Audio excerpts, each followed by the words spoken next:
Saudara, informasi penting lainnya masih akan kami hadirkan usai jeda. Salah satunya adalah Presiden Amerika Serikat Donald Trump dikabarkan diam-diam sedang mempertimbangkan Ketua Parlemen Iran Mohammad Bagher Ghalibaf sebagai calon mitra dan juga sebagai pemimpin masa depan Iran. Lalu sejauh mana dampak manuver Trump kali ini pada perang yang masih berlangsung? Diskusinya akan kami hadirkan usai jeda.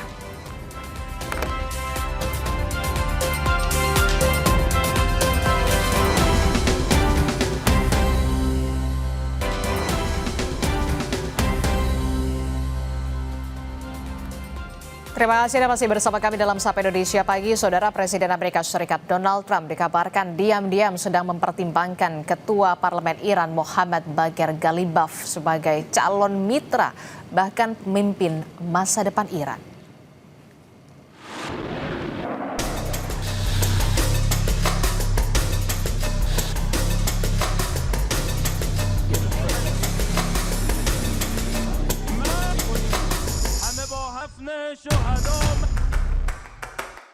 Dilansir media Politico, Presiden Trump memberikan sinyal pergeseran dari tekanan militer ke arah penyelesaian yang dinegosiasikan.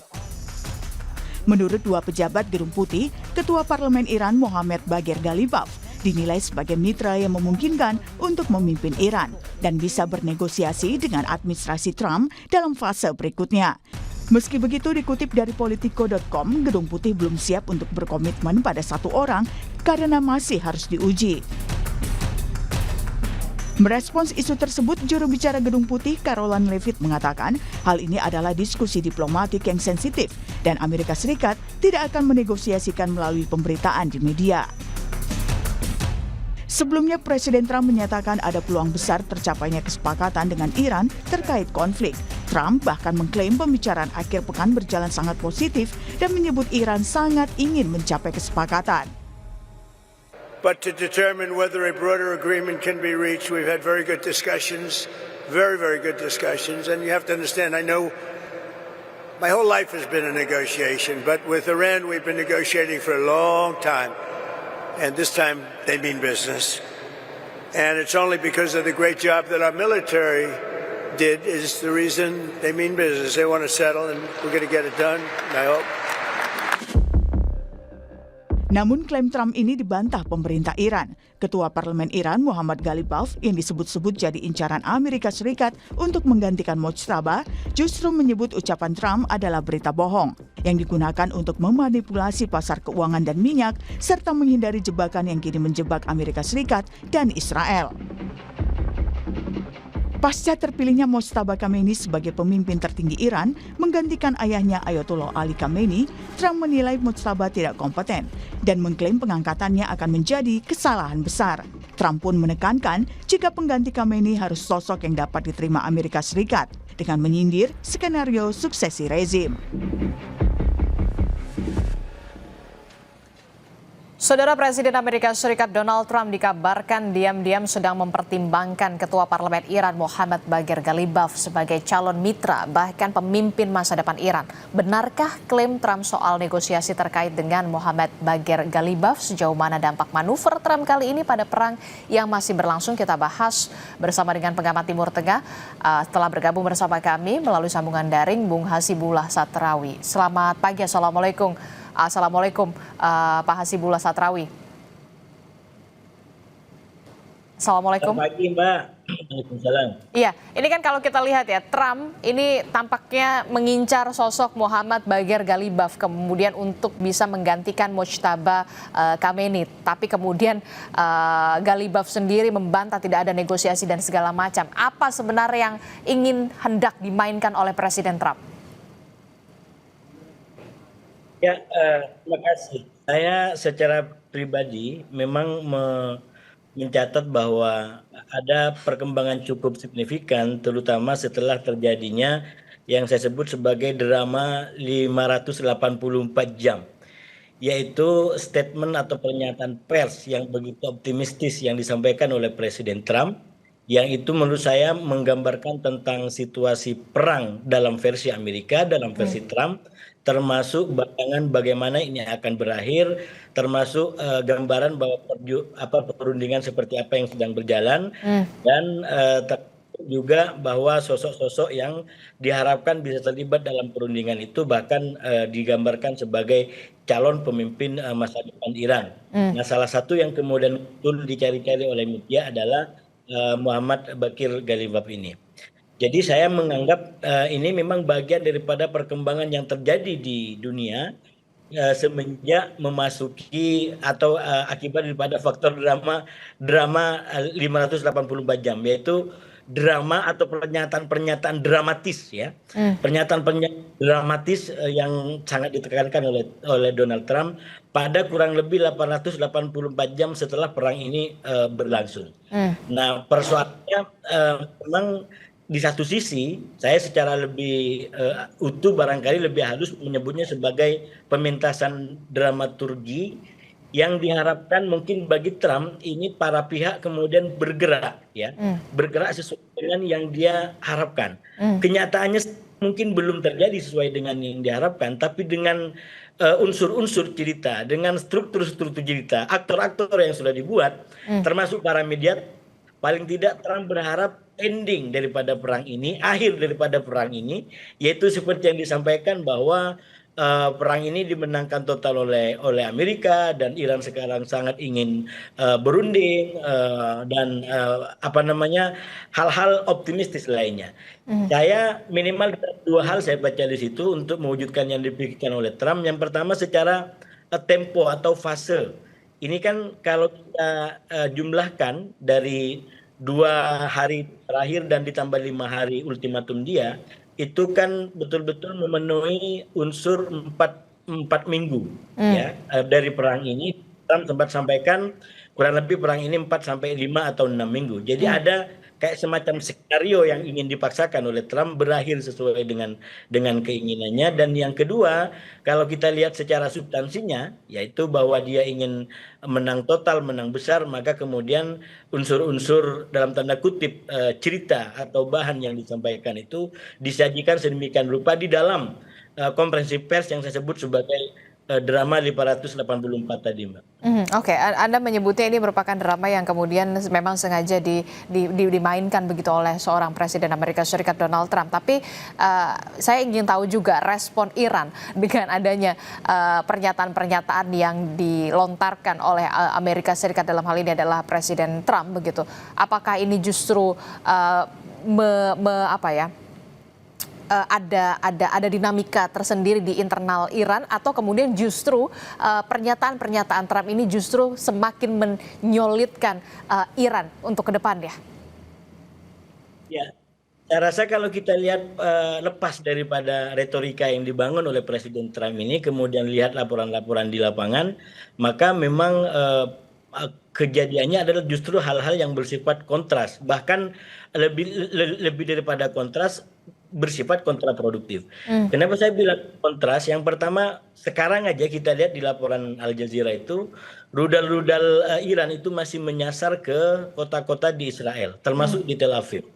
Ini yang terbaru, dan sebaliknya dari Israel juga dilaporkan masih melakukan serangan termasuk kepada fasilitas gas yang dimiliki oleh Iran. Jadi versi yang dibuat oleh Presiden Trump itu bahkan juga tidak mampu menahan Israel sendiri untuk sesuai dengan yang dia buat, karena memang sekali lagi kepentingan politik di antara Amerika dengan Israel berkaitan dengan akhir dari perang ini akan menjadi perbedaan yang cukup tajam. Nah, yang kedua yang ingin saya katakan tadi bukan hanya kontras tapi bahkan juga kontraproduktif.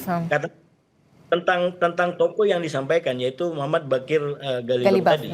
Saya justru orang yang disanggap sebagai pemimpin masa depan menganggap yang disampaikan Trump adalah sebagai berita bohong dan manipulasi pasar. Saya menduga itu benarnya karena memang pernyataan Trump ini kemudian mampu menekan harga minyak di pasar. Jadi ini bagian daripada permainan, bagian daripada skenario yang dimainkan oleh Trump dengan berbagai macam kepentingan yang ada. Dan lebih mengerikan lagi kalau benar, karena kan saya ikutin yang disampaikan oleh elit-elit Amerika, minimal kan ada 3 yang dulu disampaikan oleh Trump itu dianggap sebagai orang-orang yang baik untuk memimpin Iran ke depan. Sekarang telah disebutkan 1, yaitu Muhammad Bakir Galibaf ini, yang kalau kita baca profilnya di internet, justru itu sosok yang lebih keras bahkan, ya, lebih keras yang diharapkan oleh Trump, yang dianggap mungkin lebih pro Barat, lebih akomodatif terhadap Amerika. Nah, ini justru orang yang bersikap anti perundingan gitu. Jadi saya khawatir justru orang-orang yang diprofil oleh Trump sebagai pemimpin Amerika ke depan, justru orang-orang yang justru sebenarnya problem gitu. Walaupun sekali lagi karena dia ingin tokoh alternatif, maka kemudian dia sebutkan nama-nama. Justru yang kita lihat di lapangan sekali lagi, ini kan saling berebut tangan yang mana. Kalau bahasanya Netanyahu, tangan di atas di bawah. Sekarang yang terbaru Teheran menolak untuk ada utusan yang namanya Witkoff dan Kushner itu. Dia lebih misalkan wakil presiden Amerika, dan Putin mengatakan Trump yang memutuskan siapa yang akan terlibat dalam perundingan. Oke, nah ini yang menarik juga. Itu artinya sosok Muhammad Bagher Galibaf ini yang semula diincar oleh seorang Trump untuk bisa berupaya bisa lebih punya negosiasi, punya relasi sejarah dengan Amerika Serikat ataupun Israel, lebih pro Barat dalam tanda kutip. Ini bisa dikatakan salah sama sekali ya. Justru sosok Muhammad Bagher Galibaf ini justru menurut Anda lebih keras dibandingkan dengan Mojtaba Khamenei.